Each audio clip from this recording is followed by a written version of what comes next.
ونشهد أن لا إله إلا الله وحده لا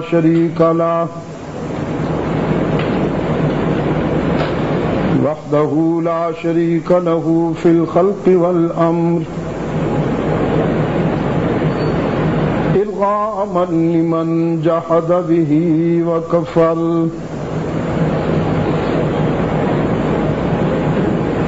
ونشهد أن سيدنا وسندنا محمدا عبده ورسوله المبعوث إلى الأسود والأحمر لتتميم مكارم الأخلاق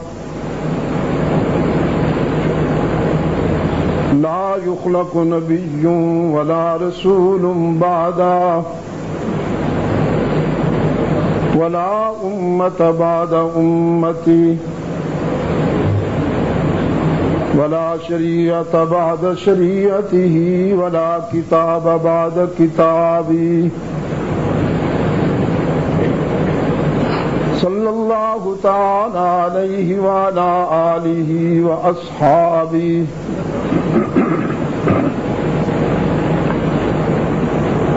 الذين هم خلاصة العرب العرباء وخير الخلائق بعد الأنبياء وهم كالنجوم في السماء للاهتداء والاقتداء وهم مفاتيح الرحمة ومصابيح الغرر أعوذ بالله من الشيطان الرجيم بسم الله الرحمن الرحيم اليوم أكملت لكم دينكم وأتممت عليكم نعمتي ورضيت لكم الإسلام دينا وقال الله تعالى في مقام آخر لقد من الله على المؤمنين إذ بعث فيهم رسولا من أنفسهم يتلو عليهم آياته ويزكيهم ويعلمهم الكتاب والحكمة وَإِن كَانُوا مِن قَبْلُ لَفِي ضَلَالٍ مُبِينٍ صدق الله مولانا العظيم وقال النبي صلى الله عليه وسلم من يرد الله به خيرا يفقهه في الدين وصدق رسوله النبي الأمي الكريم ونحن على ذلك لمن الشاهدين والشاكرين والحمد لله رب العالمين. خدا در انتظار حمد مانیست، محمد چشم بر راہ سنانیست، محمد حامد حمد خدا بس، خدا مد آفرین مصطفیٰ بس، محمد از تو می خواهم خدا را خدایا، از تو حب مصطفیٰ را. اللهم صل على محمد وعلى آل محمد كما صليت على إبراهيم وعلى آل إبراهيم إنك حميد مجيد. اللهم بارك على محمد وعلى آل محمد كما باركت على إبراهيم وعلى آل إبراهيم إنك حميد مجيد.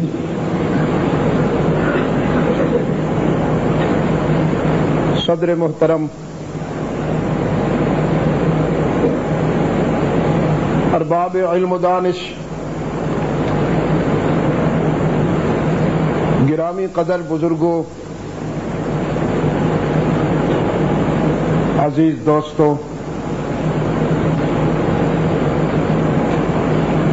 آج 25 اگست 1996 ہم یہاں کولون ہانگ کانگ میں دعوت و تبلیغ کی نسبت سے جمع ہیں۔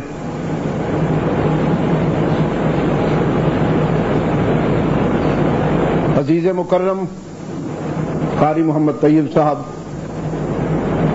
اور صدر اجلاس جناب حمدانی صاحب کے جذبات تشکر پر میں ان کا ممنون ہوں، اور دعا کرتا ہوں کہ اللہ مجھے ان کی توقعات کے مطابق بنائے۔ آپ حضرات جس والہانہ عقیدت کے ساتھ تشریف لائے ہیں، اللہ آپ کے اس جذبے کو بھی ذخیرہ آخرت بنائے۔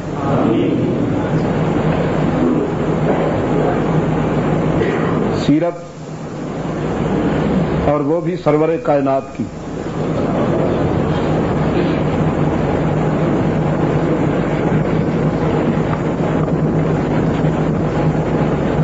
جبرائیل کی زبان چاہیے اس کو بیان کرنے کے لیے،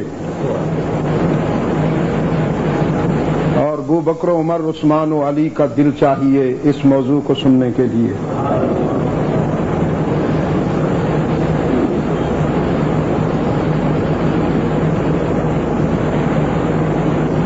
یہی تو وہ منفرد اور سدا بہار سبجیکٹ ہے کہ 1400 سال گزر جانے کے باوجود اس کا شباب جوں کا توں اور اس کی جوانی میں کوئی فرق نہیں آیا۔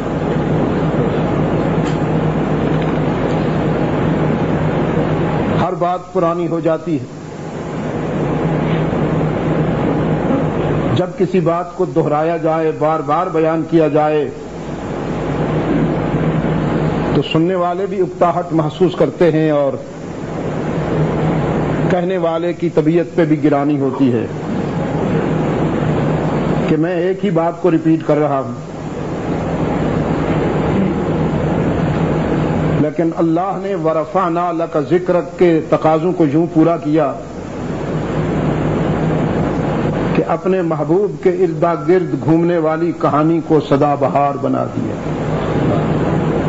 اسے جب بھی بیان کیا جائے، اسے جب بھی سنا جائے، هو المسک ما کررته یتضوع کمصداق، یہ کستوری کی ایسی ڈبیا ہے کہ جب بھی آپ کھولیں تو اس کی مہک آپ کو مست کر دیتی۔ میں وثوق سے یہ بات کہتا ہوں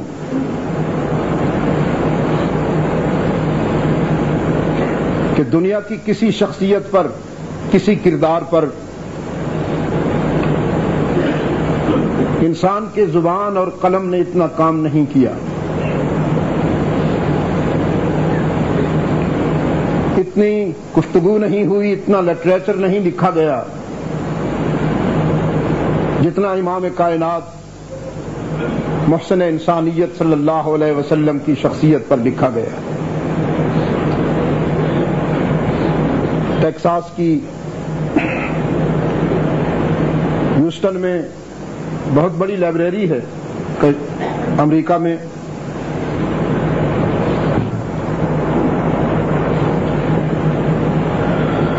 اس کا وزٹ کرتے ہوئے میں نے لائبریرین سے پوچھا، اس کے انچارج سے پوچھا،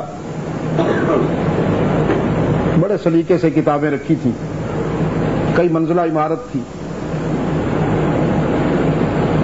دنیا کے ہر مذہب، ہر اسکول آف تھاٹ پر لٹریچر موجود تھا۔ میں نے اس سے پوچھا سب سے زیادہ لٹریچر کس شخصیت پر ہے؟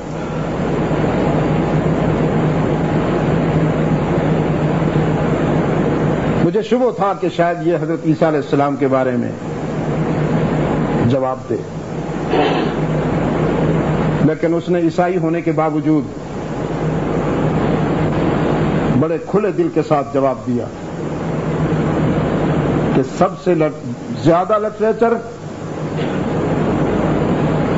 پیغمبر اسلام محمد عربی صلی اللہ علیہ وسلم کی شخصیت ہے۔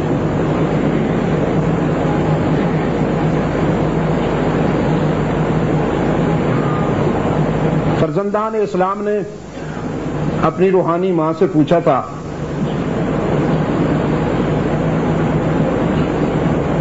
مخدومۃ المسلمین ام المومنین سیدہ عائشہ صدیقہ سے رضی اللہ عنہا، آپ ہمیں اللہ کے رسول کی سیرت بتائیے کہ آپ نے پیغمبر کو قریب سے دیکھا ہے۔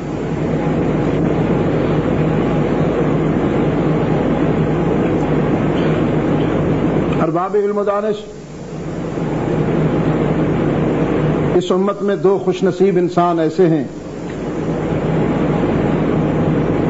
جنہیں اللہ کے رسول کو اتنا قریب سے دیکھنے کا شرف ملا کہ وہ قرب روح الامین کو بھی میسر نہ آ سکا۔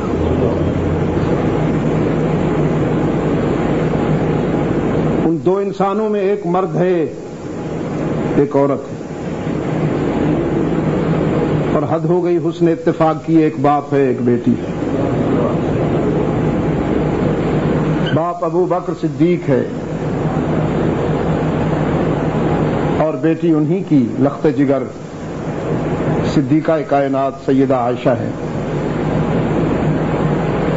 ابو بکر نے اللہ کے رسول کی خلوتوں کا نظارہ، جلوتوں کا نظارہ کیا، آؤٹ ڈور زندگی کا مطالعہ کیا،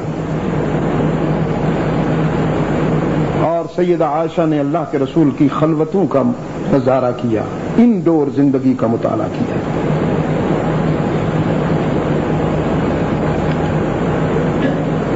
اور یہ قرب اتنا ازلی تھا کہ ابدی بن گیا۔ آج بھی رحمت عالم جہاں سو رہے ہیں وہ عائشہ کا حجرہ ہے، اور جس کا سر رحمت عالم کے سینے سے لگا ہوا ہے وہ ابو بکر صدیق ہے۔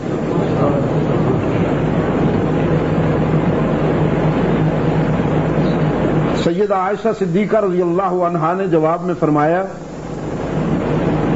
قرآن پڑھتے ہو کہ نہیں؟ صحابہ نے عرض کیا پڑھتے ہیں۔ فرمایا تو پھر کان خلقہ القرآن، قرآن ہی تو وہ آئینہ ہے جس میں رحمت عالم کا حسن و جمال بے داغ نظر آتا ہے۔ سیرت سرور کائنات پر قرآن سے بہتر کوئی کتاب نہیں۔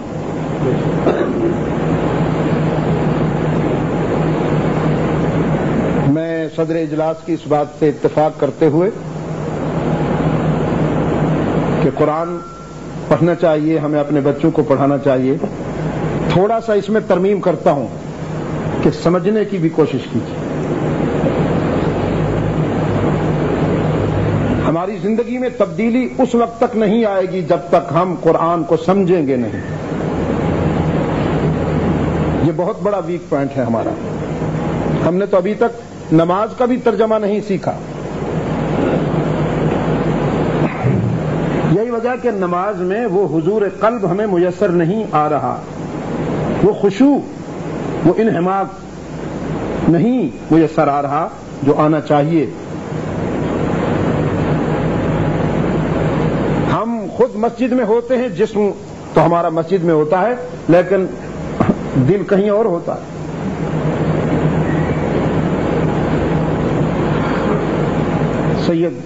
سیدنا حضرت زین العابدین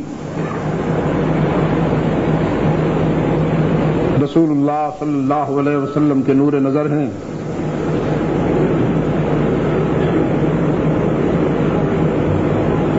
جن کا دامن سعادتوں سے بھرا ہوا ہے،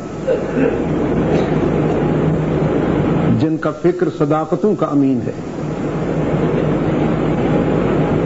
جن کی زندگی چلتا پھرتا اسلام ہے، جو حجت ہیں اور معیار ہیں دین کا۔ مسجد کے لیے تیاری کرتے تو رنگت زرد پڑ جاتی،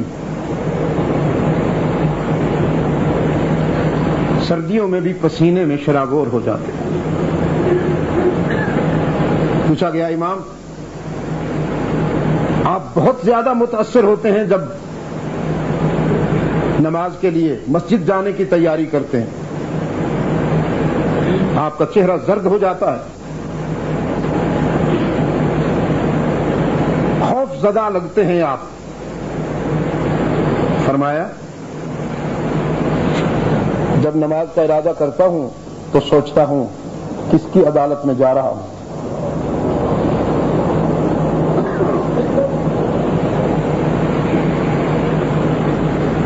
سمجھنا بہت ضروری.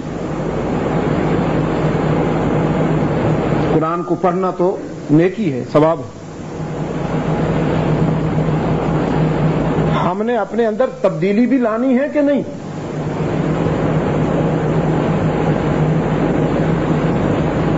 تو تبدیلی کے لیے قرآن کریم کا فہم، قرآن کریم کو سمجھنا بہت ضروری. قرآن سے بہتر رحمت عالم کی سیرت پر کوئی اور کتاب نہیں، مستند معتمد.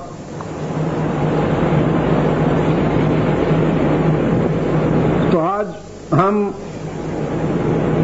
رسول اکرم صلی اللہ علیہ وسلم کی سیرت کا کچھ حصہ، یہ تو ایک سمندر ہے بھائی، کچھ پہلو قرآن کے حوالے سے. ایک ورق میرے سامنے ہے جس میں سے کچھ حصہ ابھی میں نے تلاوت کیا آپ کے سامنے. اللہ نے امت مسلمہ کو تکمیل دین کی بشارت دی.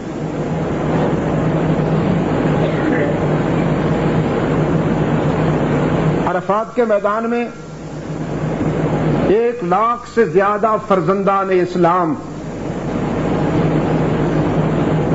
سامنے ہیں، اور کائنات کا سب سے بڑا انسان اللہ کا آخری رسول صلی اللہ علیہ وسلم اپنے قلب اطہر پر نازل ہونے والی بشارت انہیں سنا رہے ہیں. آسمان ہدایت کے سراج منیر کے اردا گرد نجوم ہدایت کا ہجوم. اللہ کے رسول صلی اللہ علیہ وسلم نے فرمایا تمہیں مبارک ہو، ابھی ابھی اطلاع آئی ہے کہ اللہ نے تمہارے دین کو مکمل کر دیا.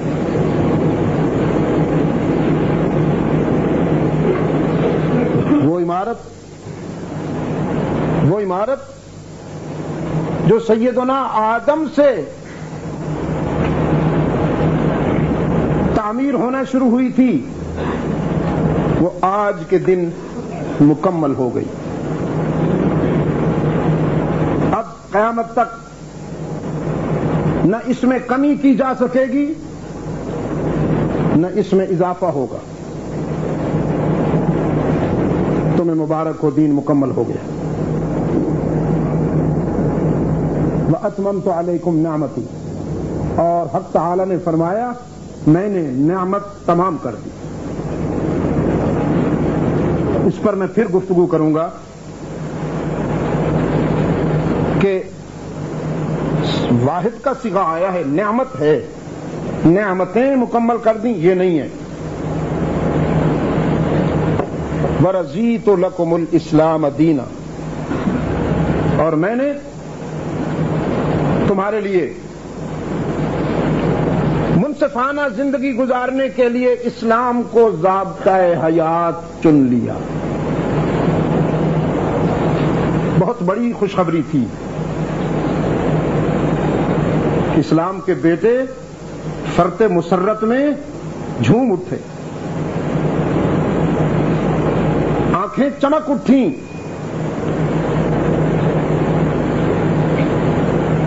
سب نے ایک دوسرے کو ہدیہ تبریک پیش کیا، ایک دوسرے کا ماتھا چوما. لیکن اس خوشی کی لہر میں ایک شخص روتا ہوا نظر آیا.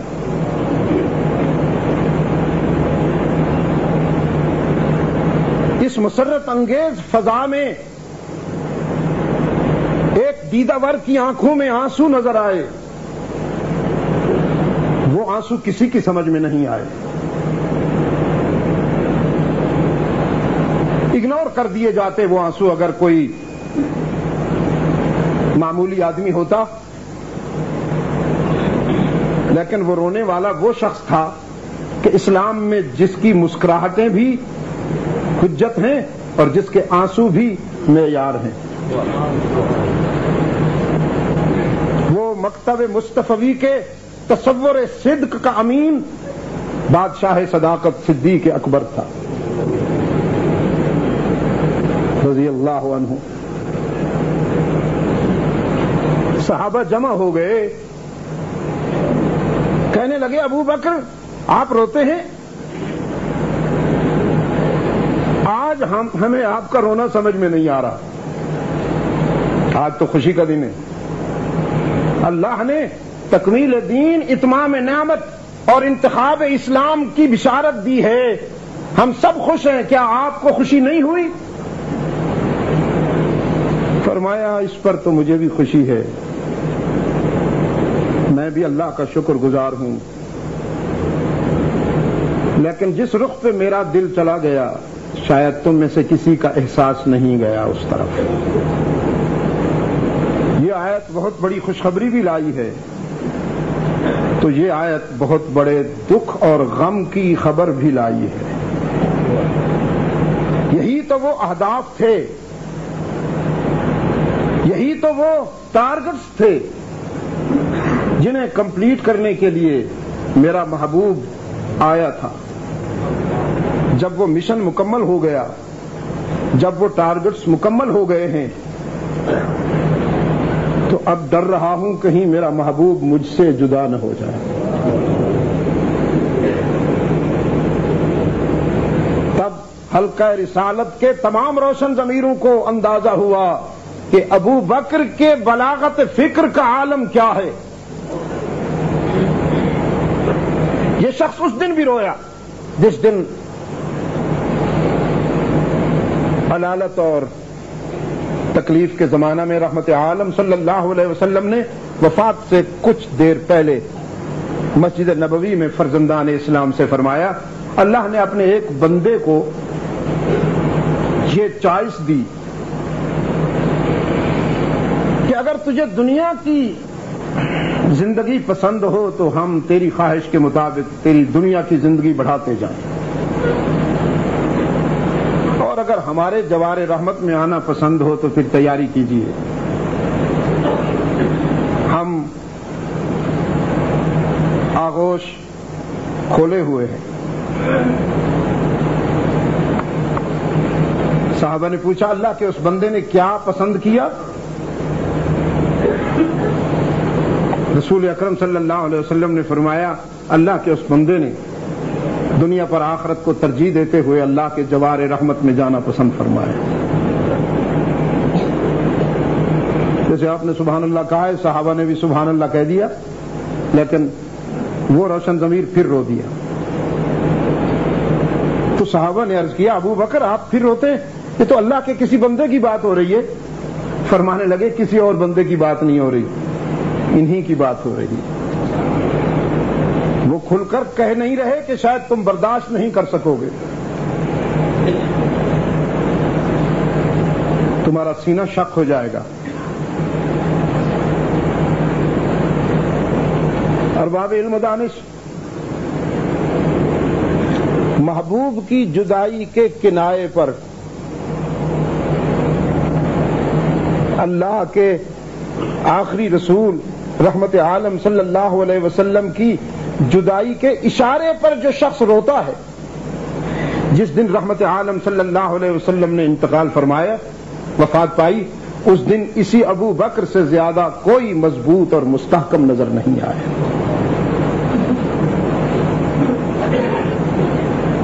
علامہ ابن تیمیہ رحمت اللہ علیہ کا تبصرہ تو یہ ہے کہ اگر اس دن ابو بکر صدیق مضبوط نہ ہوتے اور ان کا حوصلہ امت کو ٹھارس نہ بندھاتا تو نہ معلوم مسلمانوں کا کیا حال ہو جاتا۔ وہ دن کوئی معمولی دن نہیں جس دن اللہ کے رسول صلی اللہ علیہ وسلم نے وفات پائی۔ مجھے نہیں معلوم اس سلسلے میں آپ کا تاثر کیا ہے، لیکن میرا ذاتی تاثر یہ ہے، اور میں اصرار بھی نہیں کرتا ہوں کہ آپ کا تاثر بھی ایسا ہی ہونا چاہیے۔ یہ کوئی لائبریری کی بات نہیں ہے، کتابی بات نہیں کر رہا ہوں، وجدان کی بات کر رہا ہوں۔ میرا وجدان یہ کہتا ہے پوری انسانی تاریخ میں اس دن سے زیادہ اندوہناک دن کوئی نہیں ہے جس دن رحمت عالم صلی اللہ علیہ وسلم نے وفات پائی۔ بالکل اسی طرح یہ بھی میرے وجدان کا فیصلہ ہے کہ اس دن سے زیادہ خوشی کا دن بھی پوری انسانی تاریخ میں کوئی نہیں جس دن رحمت عالم صلی اللہ علیہ وسلم نے ولادت، آپ صلی اللہ علیہ وسلم کی ولادت ہوئی۔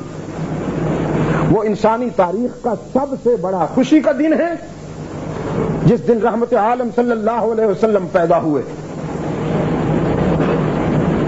اور وہ دن انسانی تاریخ میں سب سے زیادہ دکھوں اور غم کا دن ہے جس دن رحمت عالم صلی اللہ علیہ وسلم نے وفات پائی۔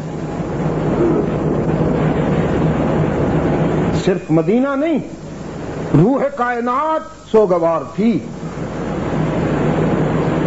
ربیع الاول کی 12 تاریخ جس دن رحمت عالم صلی اللہ علیہ وسلم نے وفات پائی،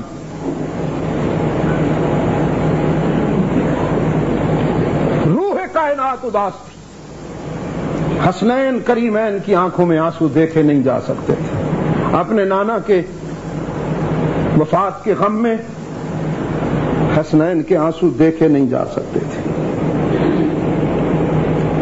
اور سیدہ فاطمہ زہرا رضی اللہ عنہا فرما رہی تھیں سبت علی مصائب لو انہا سبت علی الایام سرن لیالیا، میرے بابا جان کی موت نے جو میرے دل و دماغ اور میرے احساسات پر غم توڑے اور صدمے ڈھائے ہیں، اگر ان غموں کا کچھ حصہ چمکتے ہوئے سورج پہ پڑ جائے تو ہمیشہ کے لیے اس کی روشنی ختم ہو جائے۔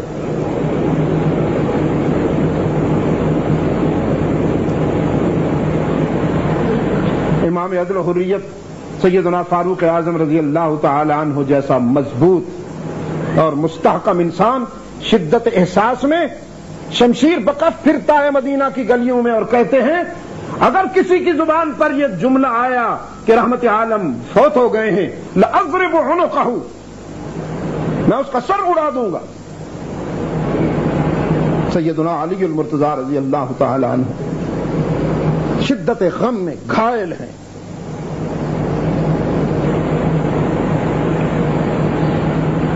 صدیق اکبر رضی اللہ تعالی عنہ کو اللہ کے رسول صلی اللہ علیہ وسلم نے آخری رات گھر بھیجا تھا کہ تم کئی راتوں سے نہیں سوئے ہو، آج میں طبیعت میں سکون محسوس کرتا ہوں، گھر میں جاؤ آرام کرو۔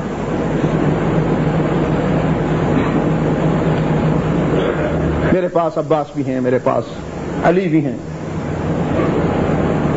رضی اللہ عنہما۔ تو ابو بکر نے وہیں گھر پہ یہ خبر سنی، وہ جس حادثے کے تصور سے دل دھڑکتا تھا، گھر میں اس حادثے کی خبر سنی تو تیزی سے آئے، حجرہ عائشہ صدیقہ میں آئے، بڑے حوصلے کے ساتھ خود کو قابو میں رکھتے ہوئے۔ جو ہی حجرہ عائشہ کے باہر گھوڑے سے اترے، بے ساختہ زبان سے ایک جملہ نکل گیا، وا صفیہ وا نبیہ وا رسولہ، اے میرے رسول، اے میرے نبی، اے میرے دوست، آپ نے تو زندگی میں کوئی بھی سفر میرے بغیر نہیں کیا۔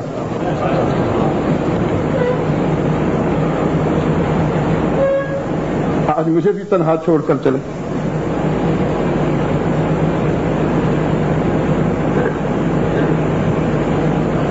رحمت عالم صلی اللہ علیہ وسلم کے جسد اطہر پہ چادر تنی تھی، چہرہ انور سے چادر اٹھائی، ماتھا چوما، پھر وہ جو فرسٹ امپریشن ہوتا ہے نا، فرسٹ امپریشن یہ تھا کہ طبت حیا و میتا، موت سارے حسینوں کا حسن چھین لیتی ہے، محمد تو دنیا کا وہ حسین ہے کہ موت بھی تیرا کچھ نہیں بگاڑ سکی، تیری زندگی بھی حسین، تیری موت بھی حسین۔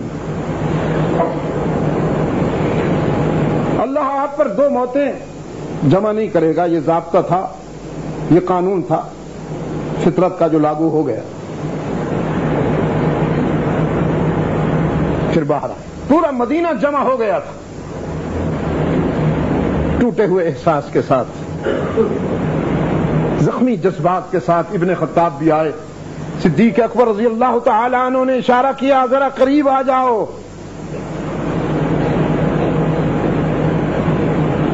پوری امت ہمتن گوش تھی کہ دیکھیں یہ شخص کیا کہتا ہے۔ آج کے دن ابن خطاب تو بولنے نہیں دیتا، یہ شخص کیا کہتا ہے۔ صدیق اکبر رضی اللہ تعالی عنہ نے اپنے آپ پر قابو پاتے ہوئے خطبہ مسنونہ پڑھا۔ خطبہ مسنونہ کے بعد فرمایا، اے کاش کہ آپ کو عربی گرامر، آپ عربی سمجھتے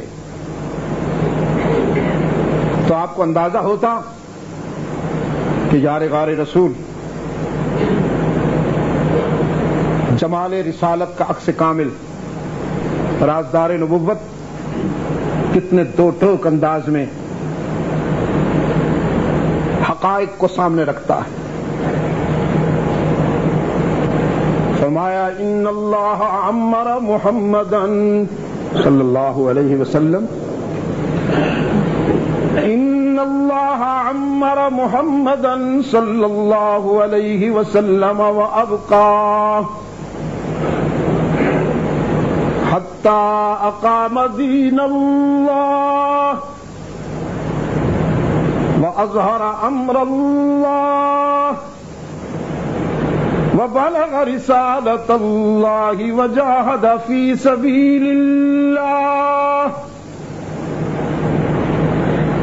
ثم توفاہ اللہ علی ذلک وقد ترککم علی الطریقہ فإن منكم الله ربه فهو حي لا يموت ومن كان يعبد محمدا ويزعمه إلها فإن إلهه قد مات وفي رواية فإن محمدا قد مات أيها الناس اتقوا الله واعتصموا بدينكم وتوكلوا على ربكم فإن دين الله قائم فإن كتاب الله بين أظهرنا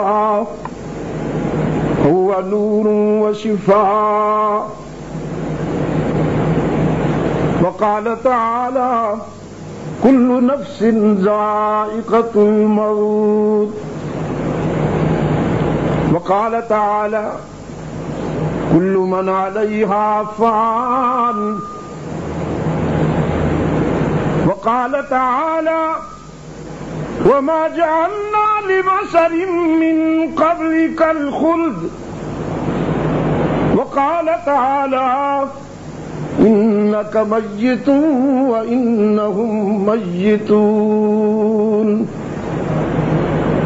وقال تعالى وما محمد إلا رسول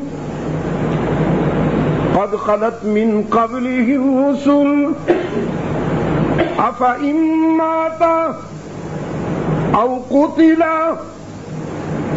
أفإن مات أو قتل انقلبتم على أعقابكم فمن ينقلب على عقبيه فلن يضر الله شيئا وسيجزي الله الشاكرين۔ صحابہ کہتے ہیں یہ ساری آیتیں اتر چکی تھیں، یہ نازل ہو چکی تھیں، ہمیں یاد بھی تھیں، لیکن آج ابو بکر صدیق نے اس انداز اور موزونیت کے ساتھ یہ آیتیں پڑھیں کہ ہمیں یوں محسوس ہوا جیسے ابھی نازل ہو رہی.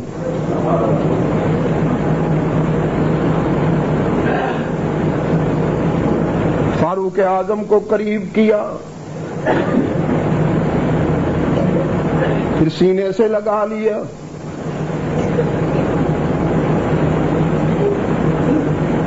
پھر فرمایا عمر رحمت عالم ہمارا محبوب ہے، معبود نہیں.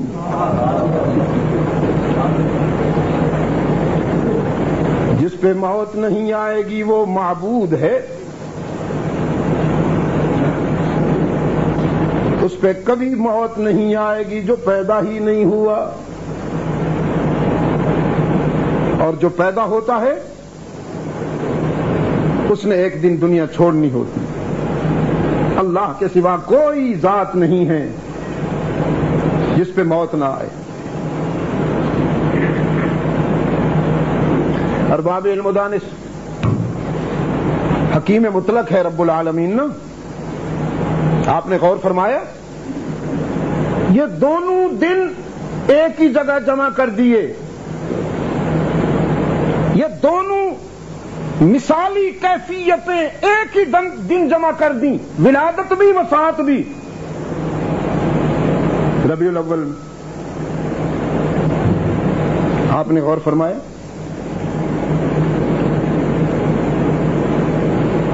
حکمت یہ نظر آتی ہے کہ اسے معلوم ہے وہ عالم ما کان و ما یکون کہ شاید کوئی طبقہ میرے رسول کی وفات کے غم میں جذبات پہ قابو نہ رکھ سکے تو ماتم کرنے لگے، یا شاید کوئی طبقہ میرے محبوب کی ولادت کی خوشی میں جذبات پہ قابو نہ رکھ سکے تو جشن منانے لگے. اللہ نے ان دونوں کو ایک ہی جگہ جمع کر دیا. وفات کا غم جشن نہیں منانے دیتا اور ولادت کی خوشی ماتم نہیں کرنے دیتی. اور ویسے بھی اسلام کی ڈکشنری میں یہ دونوں ورڈز نہیں ہیں، نہ جشن ہے نہ ماتم. بیفور اسلام تھا، خوشیوں میں لوگ جشن مناتے تھے اور مصیبت میں ماتم کرتے تھے. اسلام آیا تو ڈکشنری بدل گئی، جشن کی جگہ شکر اور ماتم کی جگہ صبر آ گیا. اب فرمایا جب خوشیاں ملیں تو شکر کرو اور جب آزمائشیں آئیں تو صبر سے کام لو، ان اللہ مع الصابرین.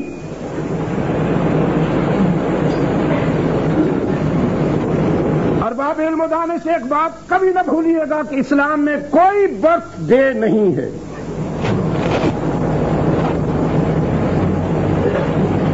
شاید آپ اس سے بھی اتفاق کریں گے کہ قیامت تک امت مسلمہ میں سے کوئی بھی شخص ایسا نہیں ہوگا جسے اللہ کے رسول صلی اللہ علیہ وسلم سے اتنی محبت اور عقیدت اور تعلق ہو جو حسنین کریمین کو ہے. رحمت عالم کا خون ہے، رحمت عالم کے آنکھوں کا نور ہے. سیدنا حسین رضی اللہ تعالیٰ عنہ کبھی کبھی رحمت عالم کے کندھے پہ ہوتے اور آپ صلی اللہ علیہ وسلم کے بالوں سے کھیلتے اور یوں پکڑ لیتے رسول کے بالوں کو جیسے سوار لگام کو تھام لیتا ہے. اور یہ منظر دیکھنے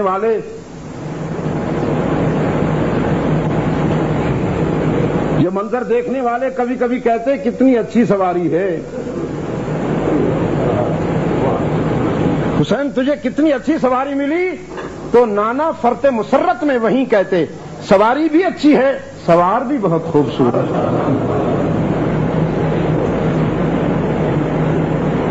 خطبہ ارشاد فرما رہے تھے. فار ایگزامپل میں چھوٹے چھوٹے آپ کو جھلکیاں دوں گا. کچی مسجد تھی اللہ کے رسول صلی اللہ علیہ وسلم نے مسجد نبوی میں جس میں اللہ کی عبادت فرمائی. میں کہا کرتا ہوں پہلے مسجدیں کچی ہوتی تھیں، نمازی پکے ہوتے تھے. اب مسجدیں پکی بن گئی ہیں،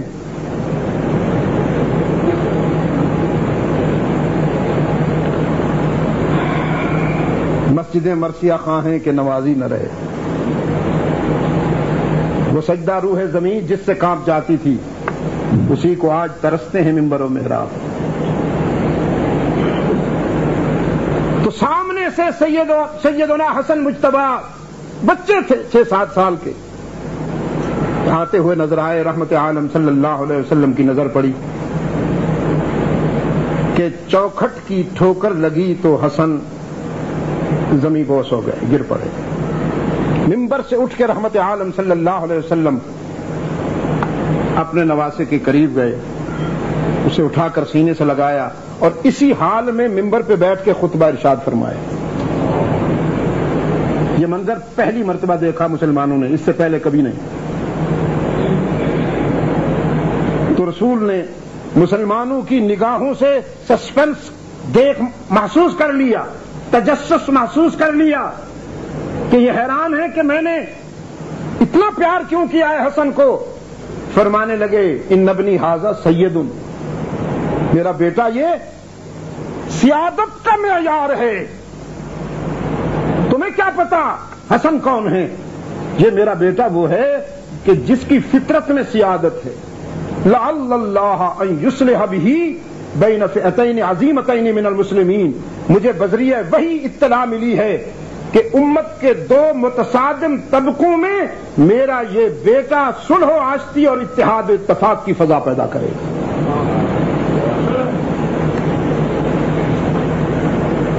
میں نے یہ آپ کو 2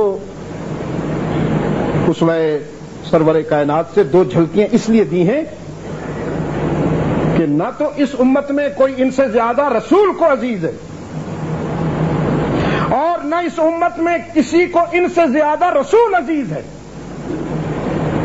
لیکن آپ دیکھتے ہیں کہ اہل بیت رسول اور اصحاب رسول میں سے کسی نے جشن بھی نہیں منایا, ماتم بھی نہیں کیا, کوئی برتھ ڈے نہیں منایا.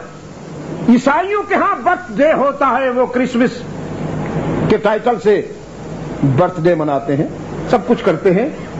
لیکن عیسائیوں اور مسلمانوں میں یہی فرق ہے کہ وہ برتھ ڈے مناتے ہیں اور مسلمان اپنے آقا کی سنتوں پہ عمل کرتے ہیں. آج اگر کوئی اپنی پرسنل, اپنی ایکسٹرا پہچان پیدا کرنے کے لیے دین میں ملاوٹ کرتا ہے, کوئی نئی بات شروع کرتا ہے یہ کہہ کر کہ یہ بدعت حسنہ ہے. بدعت اور حسنہ, بدعت کوئی حسنہ نہیں ہوتی, جس طرح کہ کفر کوئی حسن نہیں ہوتا, شرک کوئی حسن نہیں ہوتا. شرک توحید کے اگینسٹ میں, توحید پازیٹو, شرک نیگیٹو, ایمان پازیٹو, کفر نیگیٹو, سنت پازیٹو, بدعت نیگیٹو. شرک کے توحید کے مقابلے میں شرک, ایمان کے مقابلے میں کفر اور سنت کے مقابلے میں بدعت. اس لیے اللہ کے رسول صلی اللہ علیہ وسلم نے فرمایا من احدث فی امرنا ھذا ما لیس منہ فہو رد. دین میری ذات پر, میری اداؤں پہ مکمل ہو چکا. اب دین کے ترجمان میرے صحابہ ہیں, میرے اہل بیت ہیں. اگر کوئی میرے دین میں ایڈیشن لاتا ہے, ترمیم کرتا ہے یا اضافہ کرتا ہے تو میں اعلان کرتا ہوں کہ وہ مردود ہے. کل بدعۃ ضلالہ وکل ضلالۃ فی النار. دین میں ہر نئی چیز گمراہی ہے اور ہر گمراہی جہنم کی طرف لے جاتی ہے. میرے گرامی قدر دوستوں اور بزرگوں, میں یہ عرض کر رہا تھا آپ کی خدمت میں کہ اللہ نے امت کو خوشخبری سنائی. واپس عرفات کے میدان میں چلیے. الیوم اکملت لکم دینکم واتممت علیکم, کیا جی, علیکم النعم نہیں فرمایا کہ کہ میں نے نعمتیں تم پر مکمل کر دی، یہ نہیں، میں نے نعمت تمہیں عطا کر دی۔ فرمائیے اللہ کی نعمتوں کا کوئی شمار ہے؟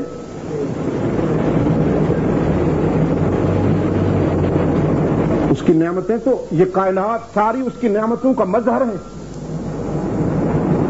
صحیفہ کائنات پہ بکھری پڑی ہیں اس کی نعمتیں، خود اس نے کہہ دیا ان نعمت اللہ لا تحصوها، اگر تم میری نعمتوں کو شمار کرنے لگو تو نہیں کر پاؤ گے۔ ایک اور جگہ فرمایا لو ان ما فی الارض من شجرۃ اقلام والبحر یمدہ سبعۃ ابحر، دنیا کے سارے درخت قلمیں ہو جائیں اور سارا پانی سیاہی بن جائے، جھیلیں، آبشار، دریا، ندی نالے، سمندر، برف کے پہاڑ، پانی جس بھی شکل میں ہے وہ سب کا سب سیاہی بن جائے اور سارے درخت قلمیں بن جائیں، سارے انسان اور جن، زندہ اور مرنے والے، وہ سب اٹھ بیٹھیں اور یہ کائنات، یہ دھرتی صحیفہ بن جائے اور یہ میری نعمتوں کو شمار کرنے لگیں، تو قرآن کہتا ہے قلمیں گھس جائیں گی، سیاہی خشک ہو جائے گی، یہ صحیفہ ختم ہو جائے گا، جن و انسان سب کے دماغ شل ہو جائیں گے، لیکن اس کی نعمتیں شمار میں نہیں آئیں گی، اس میں کوئی شک نہیں۔ اگر کوئی باہر کی طرف نہیں دیکھ سکتا تو وہ اپنے وجود پر نظر کرے، یہ جو 5 فٹ کی کائنات ہے اس میں بھی اس کی نعمتیں شمار نہیں کی جا سکتی۔ میں اگر اسی سلسلے میں بات کرنے لگوں تو بہت طویل ہو جائے گی۔ قرآن دعوت فکر دیتا ہے وفی انفسکم افلا تبصرون، کبھی تم نے اپنی ذات پہ غور کیا؟ ہم نے تمہارے وجود کو کیسا بنایا؟ اس میں سننے والا آلہ لگایا، دیکھنے والا نور دیا، بولنے والی زبان دی، سونگھنے والا ناک دیا، سوچنے والا دماغ دیا، پکڑنے کے لیے ہاتھ دیے، چلنے کے لیے پاؤں دیے، احساس دیا، راحتوں کا احساس دیا، غموں کا احساس دیا، اور پتہ نہیں کیا کیا عطا فرمایا اس نے۔ ہمارا وجود اس کی بے شمار نعمتوں کا مجموعہ اور مظہر ہے، لیکن یہاں کون سی نعمت ہے جس نعمت کا اللہ یہاں تذکرہ فرما رہے ہیں؟ اور دوسری جگہ فرمایا لقد من اللہ علی المؤمنین۔ اب یہاں میں تھوڑی سی توجہ چاہوں گا آپ سے، قرآن کا مطالعہ فرمائیے، باقی ساری نعمتوں کا جب قرآن تذکرہ کرتا ہے تو دعوت فکر دیتا ہے، دعوت فکر دیتا ہے۔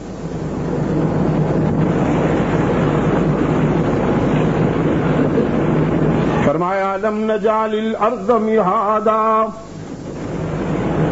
والجبال اوتادا وخلقناكم ازواجا وجعلنا نومكم سباتا وجعلنا الليل لباسا وجعلنا النهار معاشا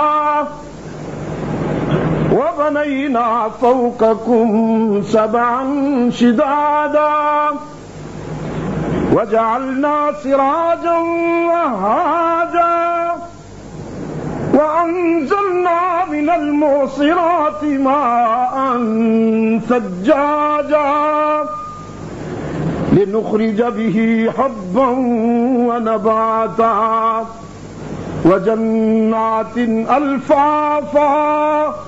یہ دعوت فکر۔ افلا ينظرون الى الابل كيف خلقت والى السماء كيف رفعت، دیکھا تم نے ہم نے آسمان کیسے بلند کیے، ہم نے جانور کیسے بنائے، ہم نے زمین کیسے بچھائی، وَإِلَى الْأَرْضِ كَيْفَ سُطِحَتْ وَإِلَى الْجِبَالِ كَيْفَ نُصِبَتْ، ہم نے پہاڑ کیسے منظم کیے، زمین کیسے بچھائی۔ فذکر، غور کیجیے، انما انت مذکر، تجھ سے بہتر کون ہے غور کرنے والا؟ وَلَكُمْ فِيهَا جَمَالٌ وَلَكُمْ فِيهَا جَمَالٌ حِينَ تُرِيحُونَ وَحِينَ تَسْرَحُونَ وَتَحْمِلُ أَثْقَالَكُمْ إِلَى بَلَدٍ لَّمْ تَكُونُوا بَالِغِيهِ إِلَّا بِشِقِّ الْأَنفُسِ إِنَّ رَبَّكُمْ لَرَءُوفٌ رَحِيمٌ وَالْخَيْلَ وَالْبِغَالَ وَالْحَمِيرَ لِتَرْكَبُوهَا وَزِينَةً، یہ بہائم، یہ جانور، یہ مویشی، یہ بھی صحیفہ کائنات کے جلیل نقوش ہیں، انہیں دیکھو گے تو میں یاد آؤں گا۔ کچھ تمہارا بوجھ اٹھاتے ہیں، کچھ تمہارے ڈیرے پر، تمہارے پنجرے میں، تمہارے گھروں میں ساری زندگی قید میں گزار دیتے ہیں، کچھ تمہیں اپنا گوشت غذا کے لیے پیش کرتے ہیں، کچھ دودھ پلاتے ہیں۔ وَإِنَّ لَكُمْ فِي الْأَنْعَامِ لَعِبْرَةً نُسْقِيكُم مِّمَّا فِي بُطُونِهِ مِن بَيْنِ فَرْثٍ وَدَمٍ لَبَنًا خَالِصًا سَائِغًا لِّلشَّارِبِينَ، دودھ کا گلاس اینیملز کی طرح، جانور کی طرح نہ پی جایا کرو۔ دودھ کا گلاس پینے سے ایک لمحہ پہلے ذرا سوچو، کہاں سے آیا، کس نے بھیجا؟ تیرے جانور کی رنگت منفی، اس کا فضلہ متعفن اور بدبودار، اس کی رگوں میں دوڑنے والا خون سرخ، ہم نے انہی پروسیس سے اس کو گزارا، لیکن تیرے گلاس میں آنے والے دودھ میں ہم نے جانور کی سیاہی کو بھی شامل نہیں ہونے دیا، ہم نے فضلے کی بو کو بھی شامل نہیں ہونے دیا، ہم نے خون کی سرخی کو بھی شامل نہیں ہونے دیا۔ ان ساری منفی چیزوں میں سے، ان سارے نیگیٹو پروسیس میں سے تیرے گلاس میں ہم نے جو دودھ پیش کیا، لبنن خالصا سائغا للشاربین، خوش رنگ بھی ہے، خوش ذائقہ بھی، ورنہ جانتا ہوں تو کتنا لطیف ذوق رکھتا ہے، مشین رہتا ہے، مزین رہتا ہے، معطر رہتا ہے، تو جسم پہ، لباس پہ ذرا سا داغ بھی برداشت نہیں کر سکتا۔ میرا بندہ ہے نا، جانتا ہوں تیرے احساس کو۔ اگر دودھ میں ایک بھی بوند خون کی نظر آ جاتی، یا فضلے کی بو، یا جانور کا کوئی بال یا رنگت، تو نے تو ریجیکٹ کر دینے تھا میری نعمت کو۔ میں نے تیرے ذوق سے بھی بڑھ کر اسے لطیف بنا کر تیرے سامنے پیش کیا۔ یہ سب دعوت فکر ہے، یہ سب دعوت فکر ہے۔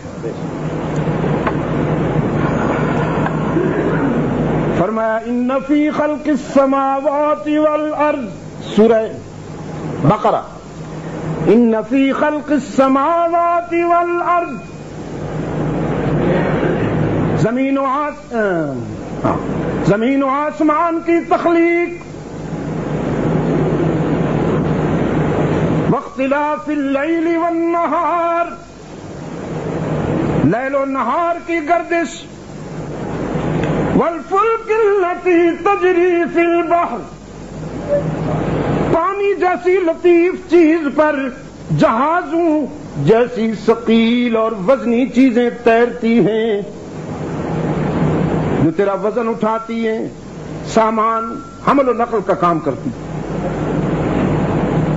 والفلک التی تجری فی البحر بما ينفع الناس وما انزل اللہ من السماء من ماء، سمندروں سے غبار، غبار کی صورت میں پانی کو اٹھاتے ہیں، بادل بناتے ہیں، پھر تیری پیاسی زمین پر بوند بوند ٹپکاتے ہیں۔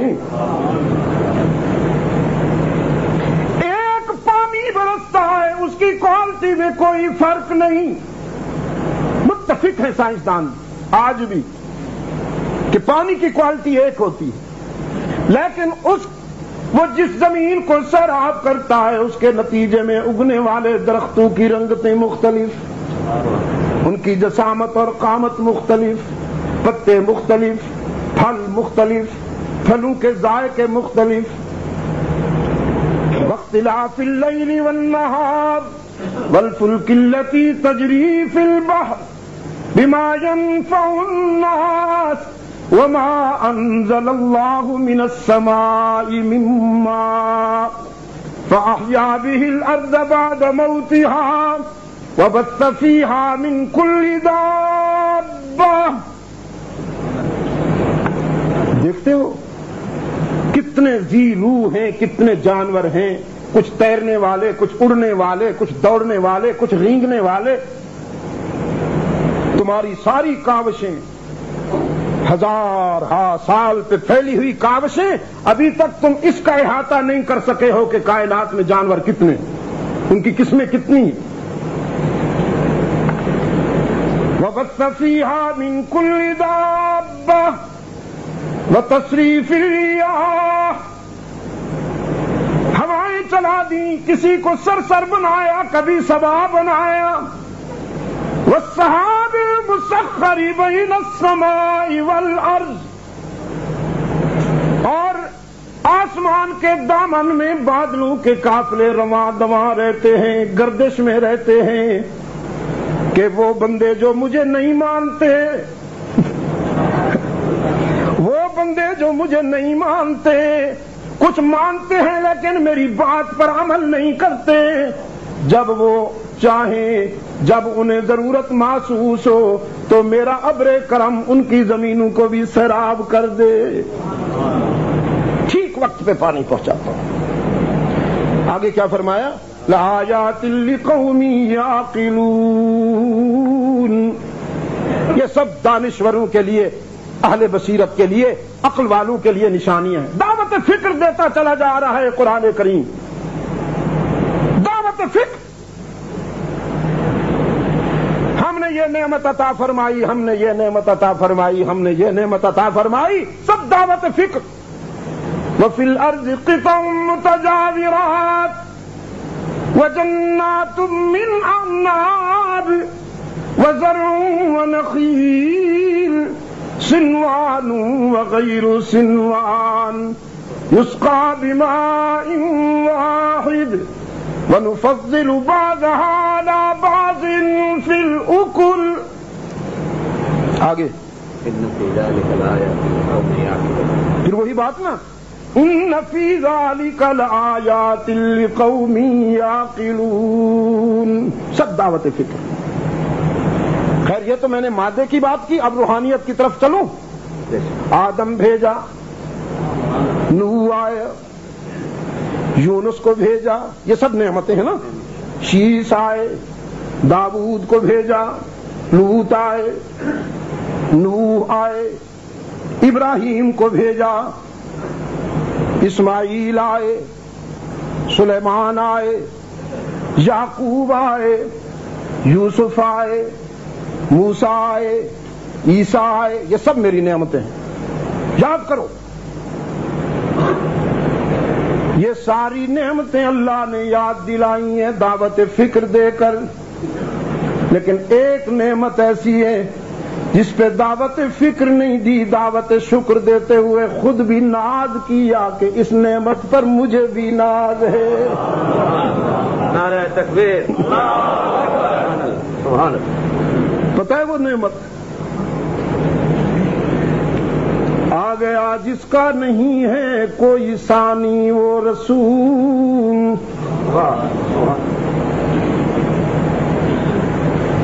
آ گیا جس کا نہیں ہے کوئی ثانی وہ رسول، دین فطرت پر ہے جس کی حکمرانی وہ رسول، صلی اللہ علیہ وسلم الف الف مرۃ بعدد کل ذرۃ کما تحب وترضى.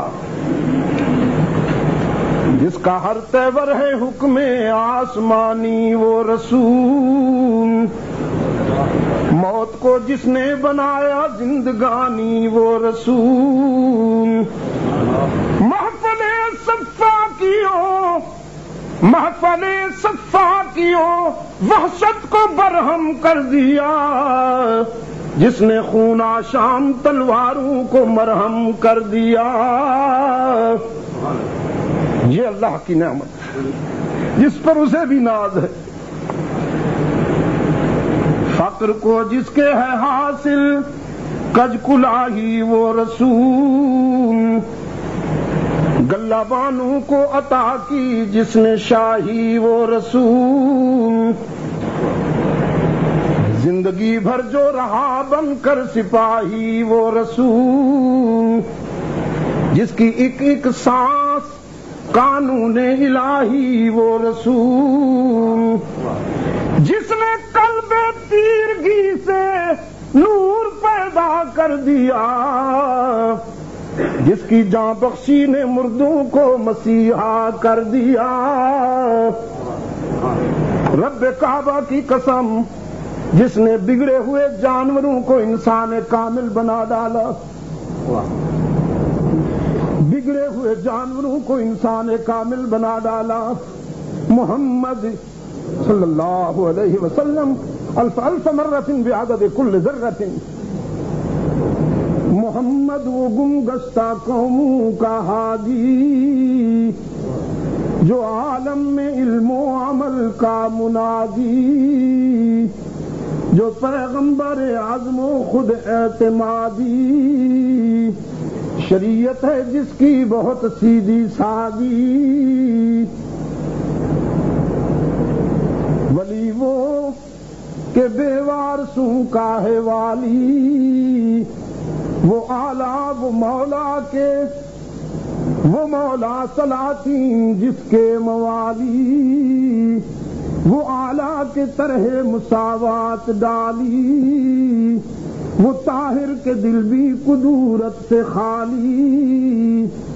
وہ امی کے مسجد میں قرآن بکف ہے، وہ دریا کے ساحل پہ طوفان بکف ہے.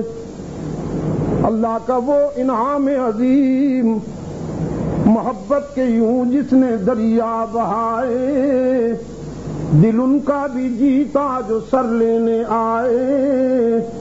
یہ بندہ نوازی کے جوہر دکھائے، کہ خود کھائے جو، کہ خود کھائے جو اور جواہر لٹائے. خوشی اپنی غیروں کے غم میں بھلا دی، دیا درد جس نے اسے بھی دعا دی. جو سویا تھا احساس اس کو جگایا، جو فتنہ تھا بیدار اس کو سلایا. اخوت کا یوں جس نے چشمہ بہایا، کہ دم میں تعصب کا شعلہ بجھایا. محبت سکھا دی عداوت بھلا دی، لگا دی آگ اور وہ آتش بجھا دی. هو افصح بمقاله، هو اکمل بنواله صلی اللہ علیہ وسلم. هو اعظم بجلاله، هو افقد بمثاله، هو اکمل بنواله، هو اعظم بجلاله. هو حامد ومحمد، هو ماجد وممجد.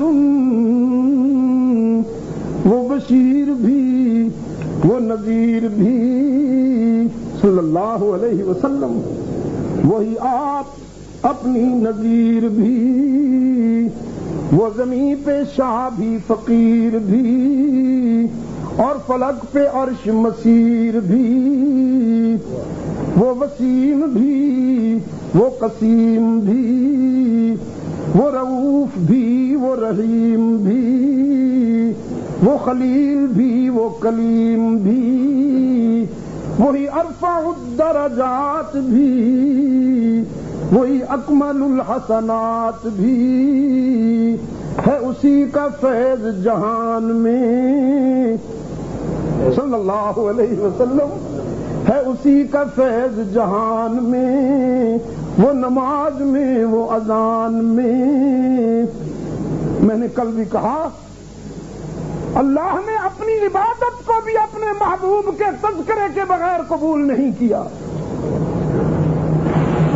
فرمایا میری عبادت کے لیے آتے ہو، میرے عابد بن کے آتے ہو بھی تو میرے محبوب پر درود بھیجنا نہ بھولنا۔ پڑھتے ہیں نا آپ نماز میں، اللہم صلی علی محمد، نماز میں درود پڑھتے ہیں نا آپ، کون سا؟ ہاں، اس کا جواب آپ نے بڑا اچھا دے دیا، پڑھ کے سنا دیا۔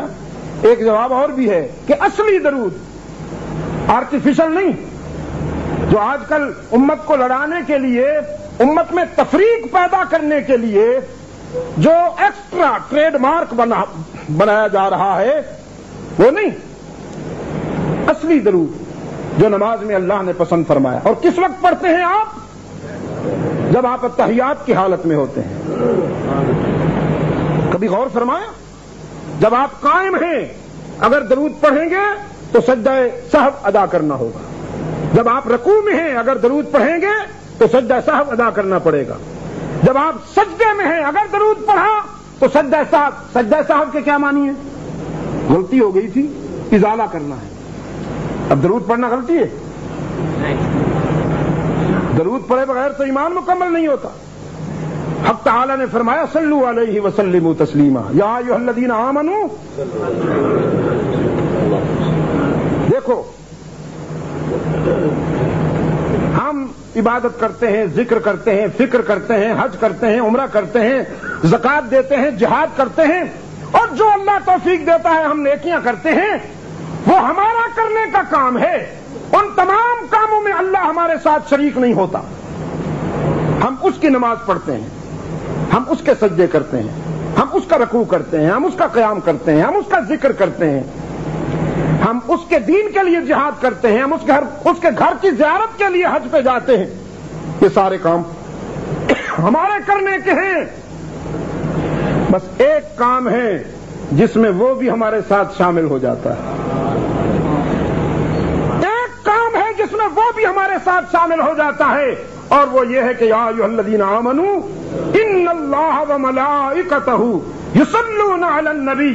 اللہ اور اس کے فرشتے جو تمہیں کہا جا رہا ہے، رب العالمین نے فرمایا وہ ہم بھی کرتے ہیں، میں بھی اور میرے فرشتے بھی رسول پر درود بھیجتے ہیں، تم بھی رسول پر درود بھیجا کرو۔ جب یہ آیت نازل ہوئی تو صحابہ نے عرض کیا کیف نصلی علیک، اللہ کے رسول ہم کیسے درود پڑھا کریں؟ فرمایا صلو اللہم صلی علی محمد وعلی آل محمد کما صلیت علی ابراہیم وعلی آل ابراہیم انک حمید مجید، اللہم بارک علی محمد وعلی آل محمد کما بارکت علی ابراہیم وعلی آل ابراہیم انک حمید مجید۔ تو میں یاد کر رہا تھا یہ وہ نعمت عظمیٰ ہے جس پر اسے بھی ناز ہے۔ فرمایا میں نے یہ نعمت تمہارے دامن میں ڈال دی۔ اس دن 11 اگست کو برمنگھم کی ختم نبوت کانفرنس میں پورا UK بلکہ یورپ آیا ہوا تھا، سویڈن سے، جرمنی سے، ناروے سے، ڈنمارک سے، کینیڈا سے۔ بہت بڑی وہ مسجد ہے، یعنی آپ کی یہ جو مسجد ہے اس جیسی 10 اس میں آ جائیں، ہاں بھری ہوئی تھی، باہر اس کا کار پارک بھرا ہوا تھا، اس کے باوجود بھی لوگ چیونٹیوں کی طرح، اور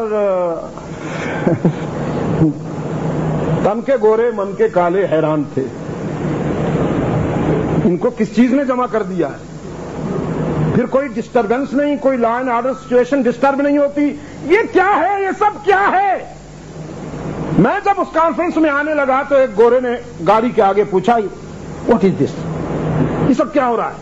میں نے کہا کچھ نہیں ہو رہا، بس شمع رسالت کے پروانے ہیں، کوئی گڑبڑ نہیں ہوگی، کوئی ڈسٹرب۔ عشق میں کبھی لڑائی نہیں ہوتی، خدا کی قسم صدر محترم، عشق میں کبھی لڑائی نہیں ہوتی، جب بھی لڑائی ہوتی ہے ہوس میں ہوتی ہے۔ آپ نے شمع پر جلنے والے پروانوں میں کبھی ٹینشن نہیں دیکھی ہوگی، چپکے سے آئیں گے، محبوب پہ جان دے کے گرتے جائیں گے۔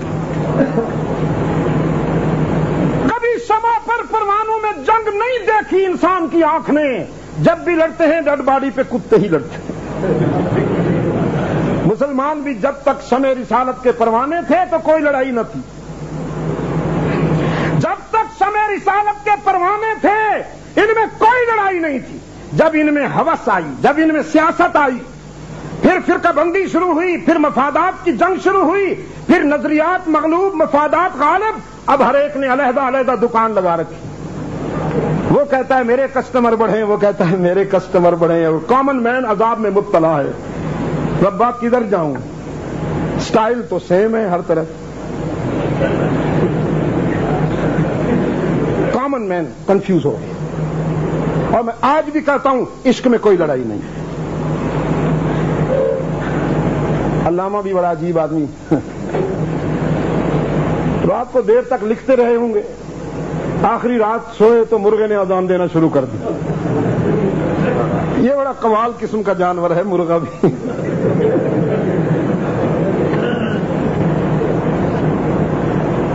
تنگ آ کے فرمایا ہے مرغ سحر عشق سے پروانہ بیاموز، اے مرغ سحر عشق سے پروانہ بیاموز چیختا ہے، میرا سر کھا گیا، سونے بھی نہیں دیتا، سمجھتا ہے عشق کر رہا ہوں، ذکر کر رہا ہوں، بکواس۔ پروانے سے سیکھ اگر عشق سیکھنا ہے، کہاں سوختہ جہاں شدو آواز نہ آید، مر جاتا ہے آج تک پروانے کی آواز کسی نے نہیں سنی۔ جنہوں کو عشق صادق ہو وہ کب فریاد کرتے ہیں، لبوں پہ مہر خاموشی دلوں میں یاد کرتے ہیں، لبوں پہ مہر خاموشی دلوں میں یاد کرتے ہیں۔ گرامی قدر دوستو، یہ وہ نعمت عظمیٰ ہے۔ میں نے کہا ہاں وہ برمنگھم کی بات میں سنا رہا تھا، اب ذرا ہوشیار ہو جائیے، بہت عجیب بات کہنے والا ہوں۔ قاری صاحب سے ڈر بھی لگ رہا ہے کہیں فتویٰ نہ لگا دیں میرے اوپر، لگا دیں، بڑے شوق سے لگا دیں۔ میرے پاس یہ ظرف ہے، میں نے بہت سارے مفتی دیکھے ہوئے ہیں الحمدللہ۔ بہت عجیب بات کہہ رہا ہوں، الیوم اکملت لکم دینکم واتممت علیکم نعمتی نعمتی نعمتی، اور میں نے نعمت تمہارے دامن میں ڈال دی۔ حق تعالی نے فرمایا میرے خزانے میں بھی یہی ایک ہیرا تھا جو میں نے تمہارے دامن میں ڈال دی، اب میرے پاس بھی کوئی اور ایسا ہیرا نہیں ہے، اللہ کے پاس بھی موتی جی اتنا ہوگے نا جی تے وہ دی بڑی قیمت ہوندی ہے، سلطنتاں ادا کر دی تے جے کوئی ہیرا کوئی موتی اتنا ہوگے۔ میں نے کہا محمد عربی اللہ کے خزانے کا اتنا بڑا موتی، اکو موتی گھڑے جیڈا، فرمایا میرے پاس یہی ایک تھا، وہ میں نے تمہارے دامن میں ڈال دیا۔ رخ مصطفیٰ ہے وہ آئینہ، کیا ویسا دوسرا آئینہ، نہ ہماری بزم خیال میں نہ دکان آئینہ ساز میں، میرے پاس بھی یہی ایک تھا جو میں نے تمہیں دے دیا، اب قیامت تک کوئی ایسا اور ہیرا نہیں ہے میرے پاس کہ دوں، اسی پہ ڈیپینڈ کرو۔ تو نو چانس فار مرزا صاحب، no chance for any body, تا قیامت۔ میں نے کہا مرزا صاحب محمد عربی کے بعد تو اس امت نے ابو بکر کو بھی ذلی بروزی نہیں مانا، عمر کو بھی نہیں مانا، عثمان کو بھی نہیں مانا، پیارے علی کو بھی نہیں مانا، ہمارے آنکھوں کے نور، ہمارے ایمان کی دنیا کے سرور حسن و حسین کو بھی نہیں مانا اس امت نے نبی، تو تجھے کیسے مانے گی؟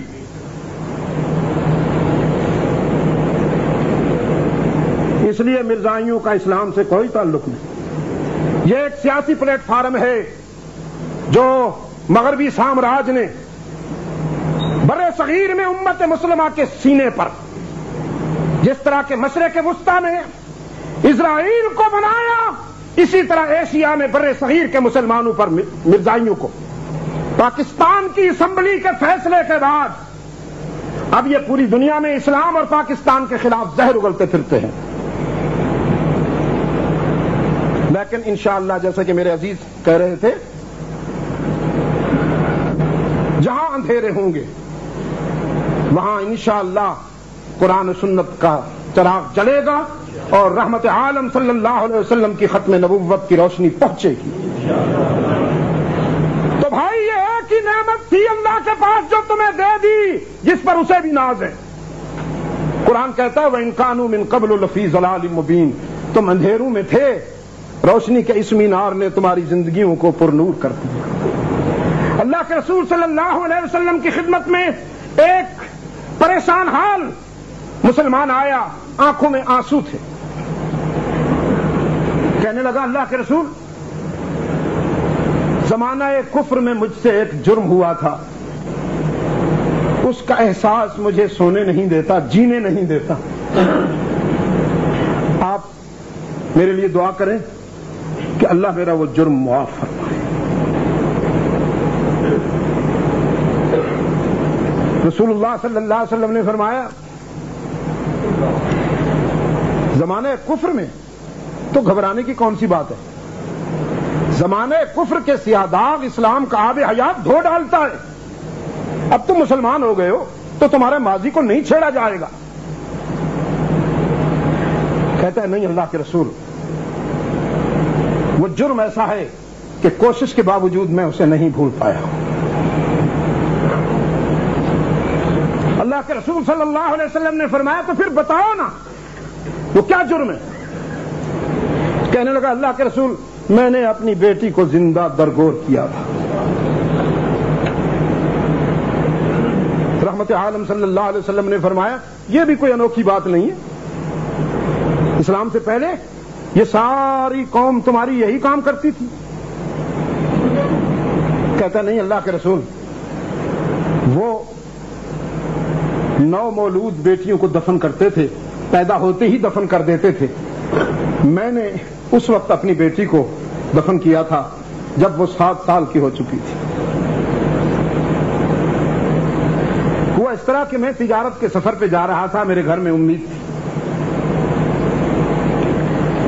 میں اپنی گھر والی سے کہہ گیا بیٹا جنم دے تو پرورش کرنا، اور بیٹی جنم دے تو حسب معمول اسے دفن کرا دینا. میرا وہ تجارتی سفر طویل تھا، میں کئی سالوں کے بعد واپس آیا. میں نے پوچھا اپنی بیوی سے کیا ہوا تھا، تو اس نے کہا بیٹی ہوئی تھی دفن کرا دیے. لیکن ایک دن میرے گھر میں ایک بچی آئی.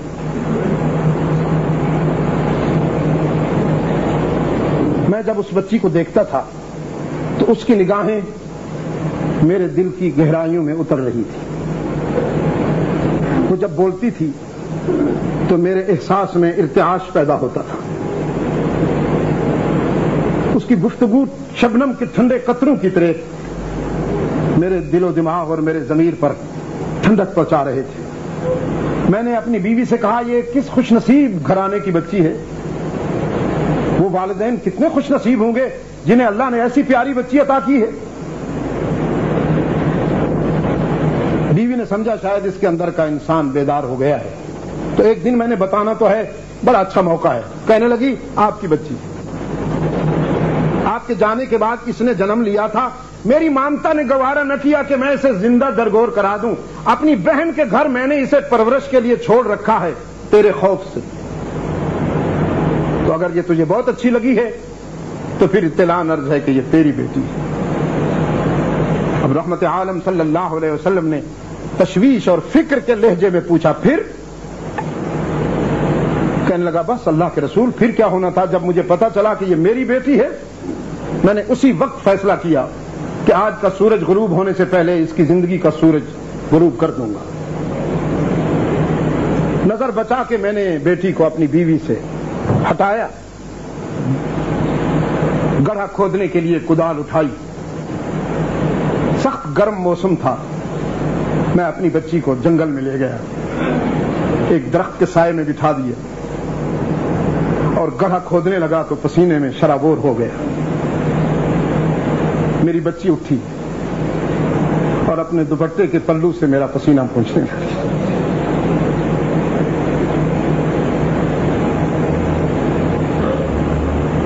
اور کہنے لگی ابو یہ آپ کیوں کھودتے ہیں؟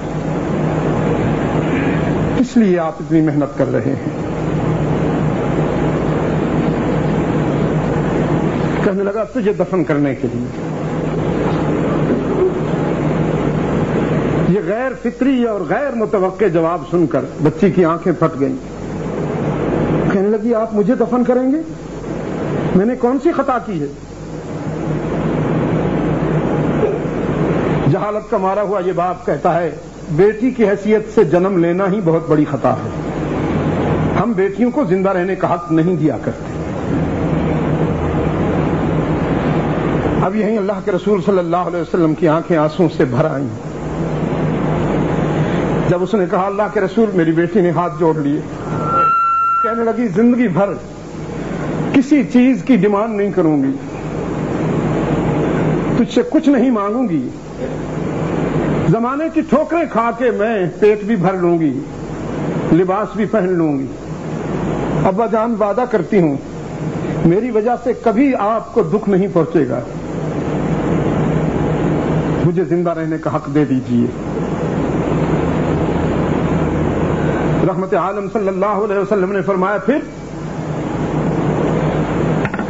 تو نے اس کی اپیل منظور نہ کی؟ کہتا نہیں اللہ کے رسول میں وحشی ہو چکا، میں نے گڑھا تیار کر لیا تو پھر بیٹی کے بالوں سے پکڑ کے جھٹکا دیا، وہ تڑپتی رہی اور میں مٹی ڈالتا رہا۔ ہمیشہ کے لیے خاموش ہونے سے پہلے اس نے چیخ کر ایک جملہ کہا تھا ابا جان رحم کر، لیکن میں نے اسے ہمیشہ کے لیے خاموش کر دیا۔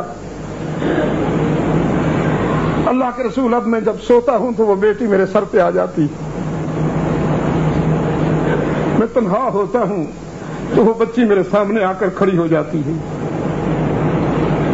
میں زندہ نہیں رہ سکتا اللہ کے رسول۔ رحمت عالم صلی اللہ علیہ وسلم نے فرمایا اللہ تو تجھے معاف کر دے گا کہ تو نے زمانہ کفر میں یہ جرم کیا، لیکن میرے سامنے سے ہٹ جا کہ مجھے تیری آنکھوں سے اس بچی کے خون کی رنگت نظر آتی۔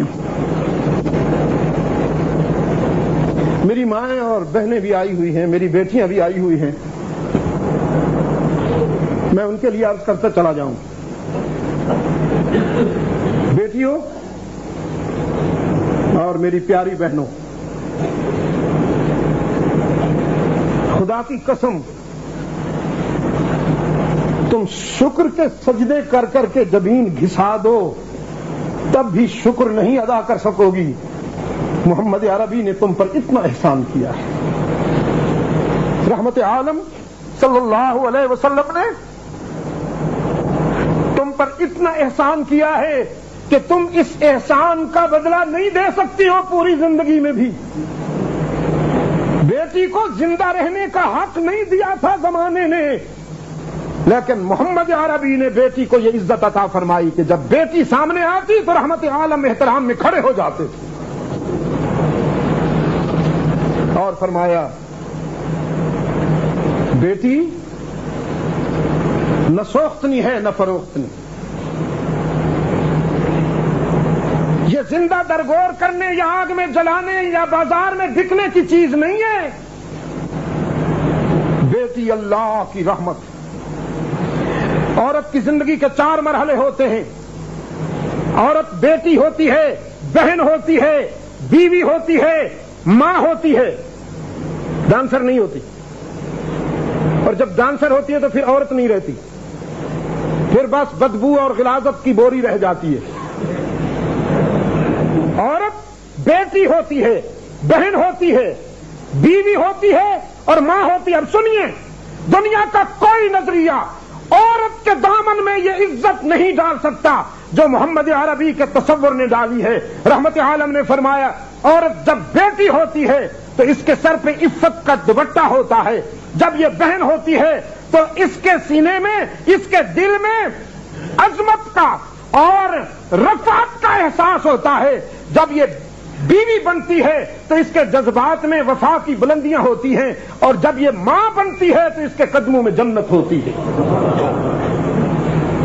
یہ صرف اسلام نے عورت کو مقام عطا فرمایا ہے، دنیا کے کسی اور نظریے نے یہ مقام عطا نہیں فرمایا۔ اور اللہ کے رسول صلی اللہ علیہ وسلم نے فرمایا، صحیح حدیث ہے، جس مسلمان کو اللہ نے 2 بیٹیاں دی ہوں، بہت غور سے سنیں گے آپ، جس مسلمان کو اللہ نے 2 بیٹیاں دی ہوں وہ ان کا اچھا نام رکھے، پھر ان کی تعلیم، ان کی تربیت کا مرحلہ پورا کرے، پھر جب وہ بڑی ہو جائیں تو ان کو اپنے اپنے گھروں میں آباد کر دے۔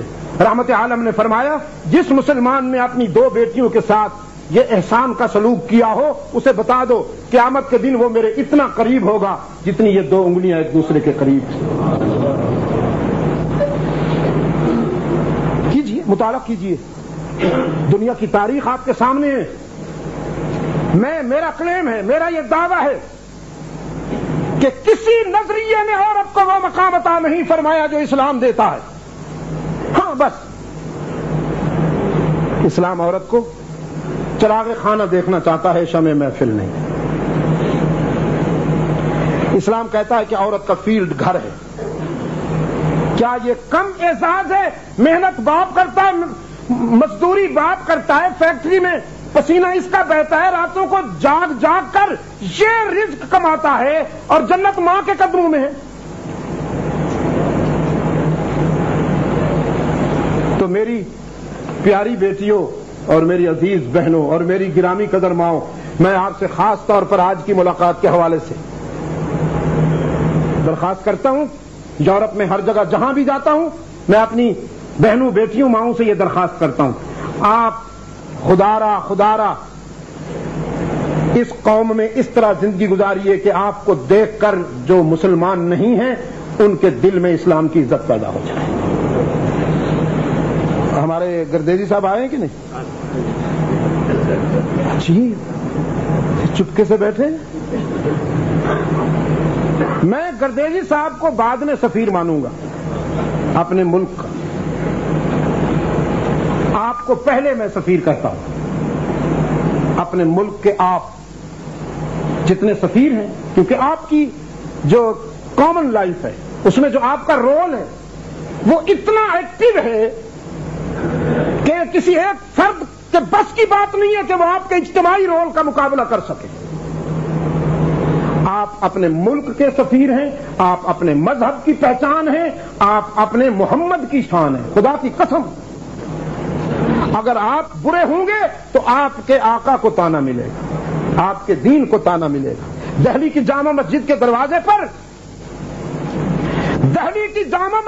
دروازے پر ایک انگریز مسجد کو دیکھنے کے لیے آیا، اینٹیک کے طور پر بوٹ اتار رہا تھا تو جیب سے پرس گر گیا اس کا، اسے پتہ نہیں چلا، وہ جوتا اٹھا کر جانے لگا تو پیچھے سے ایک آدمی نے آ کر وہ پرس دیا کہ سر یہ آپ کا پرس ہے۔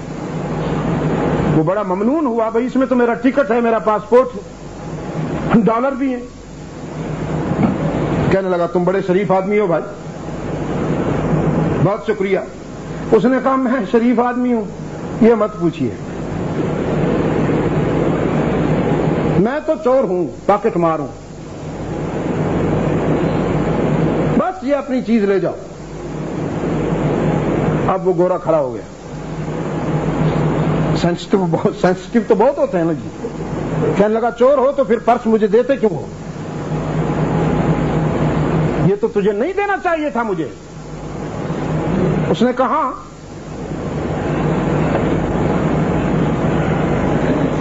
لیکن دے اس لیے رہا ہوں کہ میں مسلمان ہوں تو عیسائی ہے،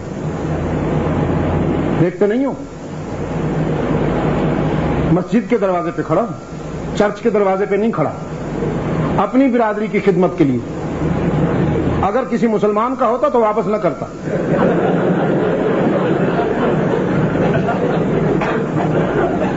چکرا گیا اور جانا اس کے لیے بہت بڑا سرپرائز تھا. اس نے کہا عجیب آدمی ہو, میں تیرے مذہب کا مخالف ہوں, تیرے دین کا مخالف ہوں, تم میری چیز واپس کر رہے ہو اور کہتے ہو مسلمان کی ہوتی تو واپس نہ کرتا. یہ فلسفہ میری سمجھ میں نہیں آیا. اس نے کہا گورے صاحب جاؤ, یہ فلسفہ تیری سمجھ میں نہیں آئے گا. اصل بات یہ ہے کہ یہ پرس جب گرا نا میرے قدموں میں آ پڑا. حالانکہ میں جیب کے اندر سے چیزیں نکالنے کا فن جانتا ہوں, یہ تو میرے قدموں میں آ پڑا. میرے نفس نے کہا اٹھا کے بھاگ جاؤ, ڈالر ہوں گے, ٹریولنگ چیک ہوں گے. لیکن عین اسی ٹائم پر میرے ضمیر نے چیخ کے کہا نہ, یہ عیسیٰ کا امتی ہے, تو گنہگار صحیح لیکن نسبت تو محمد سے رکھتا ہے. اگر تو نے اس کا پرس چرا لیا اور اس کا پرس تو نے واپس نہ کیا تو کہیں حشر میں اس کا رسول تیرے رسول کو گلا نہ دے دے کہ محمد تیرے امتی نے میرے امتی کا پرس چرا لیا تھا, اور یہ سن کر کہیں میرے آقا کی نگاہیں نیچی نہ ہو جائیں. بس اس احساس کے ساتھ میں نے تجھے یہ تیرا پرس واپس کر دیا. میرے گرامی قدر بزرگوں اور عزیز دوستوں, اگر آپ نے اتنا بھی سوچ لیا, میری نہایت ہی واجب الاحترام ماؤں, عزیز بہنوں اور پیاری بیٹیوں, اس ملک میں رہتے ہوئے اگر آپ نے اتنا بھی خیال کر لیا کہ ہماری نسبت کس سے ہے اور ہم جو کچھ کریں گے ہمارے اعمال کا اچھا یا برا اثر ہمارے مذہب اور ہمارے دین پہ بھی پڑے گا, اگر آپ نے اتنا سوچ لیا تو میں سمجھتا ہوں کہ بہت بڑی تبدیلی آ جائے گی آپ کی زندگی میں. بہرحال میں شکر گزار ہوں پاکستان سوسائٹی کے کارکنان جناب حمدانی صاحب, سید صاحب تشریف لائے, ہمارے عزیز قاری محمد طیب صاحب, اور وہ تمام میرے بزرگ جنہوں نے بڑی عقیدت کے ساتھ, بڑے انہماک کے ساتھ میری باتیں سنی ہیں. جو دوست کھڑے ہوئے ہیں وہ میرے آنکھوں میں کھڑے ہوئے ہیں اور میں ان کے احترام میں کھڑا ہوا, ورنہ مجھے کرسی پیش کی جا رہی تھی, اور ویسے کرسی سے ڈر بہت لگتا ہے, کسی سے وفا نہیں کرتی. اس لیے میں نے کھڑے ہو کر جو پیغام تھا, جو میرا فرض تھا, وہ میں نے ادا کر دیے. اللہ تعالی ہمیں دنیا اور آخرت میں کامیابیوں سے ہمکنار فرمائے. اگر زندگی رہی تو کل انشاءاللہ ہم باتیں کریں گے. کہاں بھائی؟ اسٹینلی مسجد میں. ہمدانی صاحب فرما رہے تھے کہ وہاں پر اجتماع کم ہوتا ہے, لیکن آپ کل ثابت کر دیں کہ انشاءاللہ وہاں پر بھی شمع رسالت کے پروانے جمع ہو سکتے ہیں.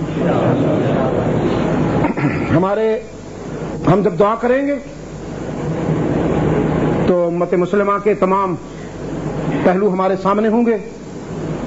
ہم فلسطین کے لیے بھی دعا کریں گے, چیچنیا کے لیے دعا کریں گے, افغانستان اور کشمیر کے لیے بھی دعا کریں گے, خاص طور پر اپنے وطن عزیز, اپنے آشیانہ کے لیے بھی, پاکستان کے لیے بھی دعا کریں گے کہ اللہ اسے امن و سلامتی کا گہوارہ بنائے.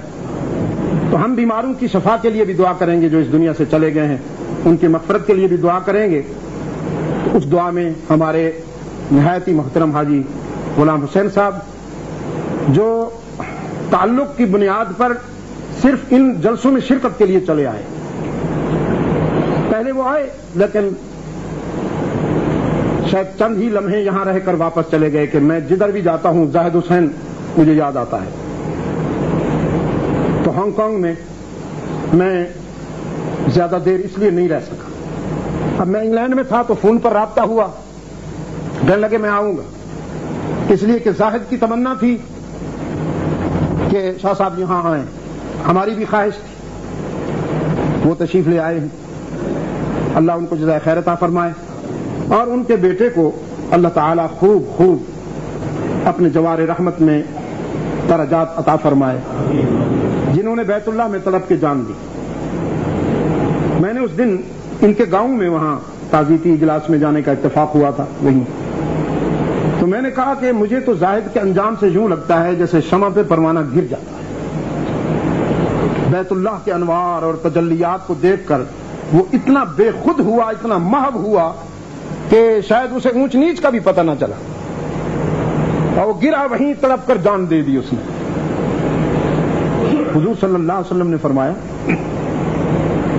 جب تم ملتزم پہ کھڑے ہوتے ہو، ملتزم پہ جب تم کھڑے ہوتے ہو اور لپٹ کر دعا مانگتے ہو تو یوں سمجھا کرو جیسے اللہ کے قدموں میں گرے ہوئے ہو، جیسے بیٹا اپنے باپ کے قدموں میں گر کر معافیاں مانگتا ہے نا،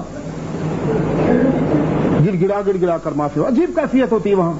کن دوستوں کو جانے کا اتفاق ہوا، میں نے وہاں پر ایک مصری کو دیکھا، وہ عربی میں کہہ رہا تھا یا اللہ میں تیرے در پہ جو آیا ہوں کوئی خوبیاں کوئی نیکیاں نہیں لے کے آیا ہوں، گناہ لا سکتا تھا لیکن اس لیے نہیں لا سکا کہ نہ انہیں جہاز اٹھا سکتے تھے نہ انہیں کوئی اور چیز اٹھا سکتی تھی، لیکن تیرے تو سامنے ہے، تو جانتا ہے میری خطائیں اور میرے گناہ کتنے ہیں، تو مجھ جیسے گناہگار مجھ جیسے کمینے کو معاف کر کے بتا دے کہ تو غفور الرحیم ہے.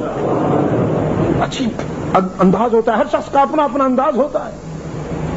تو رسول اللہ صلی اللہ علیہ وسلم نے فرمایا ملتزم پر لپٹ کر رونے والا ایسا ہے جیسے کوئی نافرمان بیٹا اپنے باپ کے قدموں سے لپٹ کر معافی مانگتا ہے. تو زاہد مرحوم و مغفور کا انجام دیکھ کر بھی مجھے ایسے نظر آتا ہے جیسے وہ اپنے رب کے قدموں میں گر کر تڑپ کے جان دے دی. اللہ ان کے درجات کو بھی بلند فرمائے. اللهم صل على سيدنا محمد النبي الأمي وعلى آله وأصحابه وبارك وسلم. ربنا آتنا في الدنيا حسنة وفي الآخرة حسنة وقنا عذاب النار. ربنا ظلمنا أنفسنا وإن لم تغفر لنا وترحمنا لنكونن من الخاسرين. ربنا لا تؤاخذنا إن نسينا أو أخطأنا. ربنا ولا تحمل علينا إصرا كما حملته على الذين من قبلنا. ربنا ولا تحملنا ما لا طاقة لنا به واعف عنا واغفر لنا وارحمنا أنت مولانا أنت مولانا أنت مولانا فانصرنا على القوم الكافرين. اللهم ثبتنا على صراط المستقيم واحفظنا من كل بلاء الدنيا وعذاب الآخرة. اللهم أرنا الحق حقا وارزقنا اتباعه وأرنا الباطل باطلا وارزقنا اجتنابا منه. اللهم حبب إلينا الإيمان وزينه في قلوبنا وكره إلينا الكفر والفسوق والعصيان واجعلنا من الراشدين. اللهم اجعلنا من الفائزين واجعلنا من المفلحين واجعلنا من الذين لا خوف عليهم ولا هم يحزنون. اے اللہ عالم اسلام کی مدد فرما یا رب العالمین. فرزندان اسلام دنیا کے جس کونے میں بھی مبتلا امتحان ہیں تو ان کی دستگیری فرما، بالخصوص فلسطین کے مسلمانوں کی مدد فرما یا رب العالمین. چیچنیا کے مظلوموں کی مدد فرما، افغانستان کے مسلمانوں کو طاغوت کی سازشوں سے نجات عطا فرما، اور اے اللہ کشمیر کے مسلمانوں کی مدد فرما، بوسنیا کے مظلوموں کی مدد فرما. پوری دنیا میں جہاں کہیں مسلمان طاغوت کی سازشوں میں الجھے ہوئے ہیں یا رب العالمین ان کی مدد فرما. پاکستان کو الہ العالمین اندرون بیرون خطرات سے محفوظ و مامون فرما. جنوبی ایشیا کے مسلمانوں کی تمناؤں اور آرزوؤں کا یہ مرکز اے اللہ اسے اپنے محبوب کی شریعت طاہرہ کے نظام سے آباد فرما، قرآن و سنت کے نظام سے آباد فرما، اور پاکستان کے دوستوں کا بول بالا کر اس کے دشمنوں کا منہ کالا فرما. اے اللہ مسلمانوں کو توحید و سنت کی بنیاد پر، عظمت اصحاب و اہل بیت رسول کی بنیاد پر فرزندان اسلام کو اتحاد اور مرکزیت عطا فرما. اے اللہ انہیں تفرقہ بازی سے نجات عطا فرما، فرقہ بندی سے نجات عطا فرما، توڑ پھوڑ سے نجات عطا فرما، اور جو عناصر اپنے ذاتی مفاد کے لیے دین میں تبدیلیاں کر رہے ہیں یا امت کو لڑا رہے ہیں اے اللہ ہمیں ان کے شر سے محفوظ فرما. میں نے کل بھی کہا اب پھر کہتا ہوں کہ اسلام دین وحشت نہیں دین رحمت ہے. خدا کی قسم اسلام آگ لگانے نہیں آیا، آگ بجھانے آیا ہے. مسلمان تو کیا اسلام پوری انسانیت کو جوڑنے آیا ہے، توڑنے نہیں آیا. خدا را ان اہداف کو سامنے رکھ کر زندگی گزارنے کا ڈھنگ سیکھیے. الہ العالمین ہمارے بیماروں کو شفائے کاملہ عطا فرما، اور جو ہم سے چلے گئے ہیں ان کی مغفرت فرما. بالخصوص ہمارے تبلیغی جماعت کے محسن اور مربی حضرت مولانا اظہار الحسن صاحب وہاں مرکز میں دہلی میں جو ذمہ دار تھے، پچھلے دنوں اللہ کو پیارے ہو گئے. اللہ تعالیٰ ان کی مغفرت فرمائے. زاہد حسین کو اللہ تعالیٰ قریب رحمت فرمائے، ان کے درجات بلند فرمائے. اور باقی بہت سارے دوستوں نے اس سلسلے میں کہا ہے، میں سب کا نام نہیں لے پاؤں گا. اللہ تعالیٰ ان سب کے درجات بلند فرمائے. ہم سب کے آئے اللہ والدین کی مغفرت فرما، ہمارے اساتذہ کی مغفرت فرما، ہمارے تمام ان محسنین کی مغفرت فرما جنہوں نے زندگی میں ہم پر احسانات کیے ہیں. تو ان کے ساتھ فضل کا معاملہ فرما، ہمارے ساتھ بھی فضل کا معاملہ فرما. ہم اپنے گناہوں کی معافی چاہتے ہوئے، اے اللہ ہم اپنی خطاؤں کی معافی چاہتے ہوئے تجھ سے عدل نہیں چاہتے، فضل چاہتے. عدل اس لیے نہیں چاہتے کہ ہمارے دامن میں کچھ نہیں ہے. تو ہمارے معاملے میں رعایت فرما. ہم تیرے محبوب کے نام لیوا ہیں، بس بغیر کسی حساب کے ہمیں اپنے دامن رحمت میں لے لے. یا اللہ ہمارے گناہ بہت زیادہ ہیں لیکن تیری رحمت سے زیادہ نہیں. ہم بہت گنہگار ہیں لیکن ہم سے بڑا گنہگار کوئی نہیں، تو تجھ سے بڑا معاف کرنے والا بھی کوئی نہیں. ہمیں مانگنے کا سلیقہ بھی نہیں آتا، ہمیں مانگنے کا طریقہ بھی نہیں آتا. اے اللہ تو ہمیں بن مانگے عطا فرما. ہم دیکھتے ہیں کہ کائنات کی ہر چیز تیرا حکم مان رہی ہے لیکن ہم وہ نالائق ہیں جنہوں نے تیرا حکم نہیں مانا. ہم نے تیری نہیں مانی لیکن تو ہماری مان لے، اس لیے کہ ہم بہت چھوٹے ہیں، تو بہت بڑا ہے.